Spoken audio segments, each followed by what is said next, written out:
यथैधांसि समिद्धोऽग्निः भस्मसात् कुरुतेऽर्जुन ज्ञानाग्निः सर्वकर्माणि भस्मसात् कुरुते तथा। अर्जुन, जिस प्रकार प्रज्वलित अग्नि ईंधन को भस्म कर देता है, ठीक उसी प्रकार ज्ञान रूपी अग्नि संपूर्ण कर्मों को भस्म कर देता है।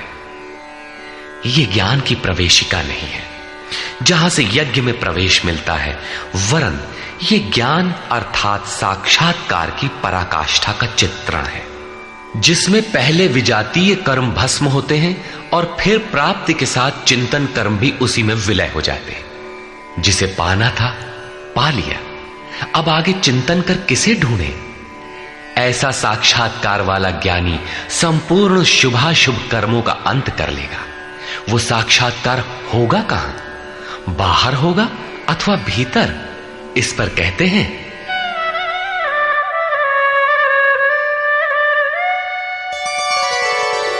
नहि ज्ञानेन सदृशं पवित्रमिह विद्यते तत्स्वयं योग संसिद्धः कालेनात्मनि विन्दति। इस संसार में ज्ञान के समान पवित्र करने वाला निसंदेह कुछ भी नहीं है। उस ज्ञान अर्थात साक्षात्कार को तू स्वयं, दूसरा नहीं, योग की परिपक्व अवस्था में, आरंभ में नहीं, अपनी आत्मा के अंतर्गत हृदय देश में ही अनुभव करेगा, बाहर नहीं। इस ज्ञान के लिए कौन सी योग्यताएं अपेक्षित हैं? योगेश्वर के ही शब्दों में,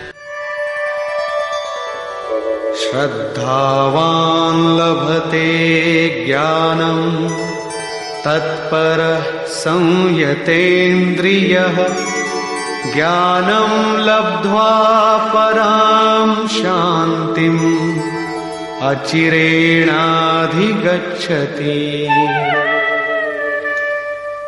श्रद्धावान, तत्पर तथा संयतेंद्रिय पुरुष ही ज्ञान प्राप्त कर पाता है। भावपूर्वक जिज्ञासा नहीं है तो तत्वदर्शी की शरण जाने पर भी ज्ञान नहीं प्राप्त होता। केवल श्रद्धा ही पर्याप्त नहीं है। श्रद्धावान शिथिल प्रयत्न भी हो सकता है। अतः महापुरुष द्वारा निर्दिष्ट पथ पर तत्परता से अग्रसर होने की लगन आवश्यक है।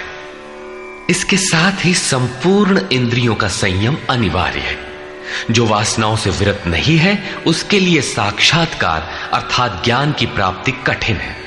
केवल श्रद्धावान आचरणरत संयतेंद्रिय पुरुष ही ज्ञान प्राप्त करता है। ज्ञान को प्राप्त कर वो तत्क्षण परम शांति को प्राप्त हो जाता है, जिसके पश्चात कुछ भी पाना शेष नहीं रहता। और जहां श्रद्धा नहीं है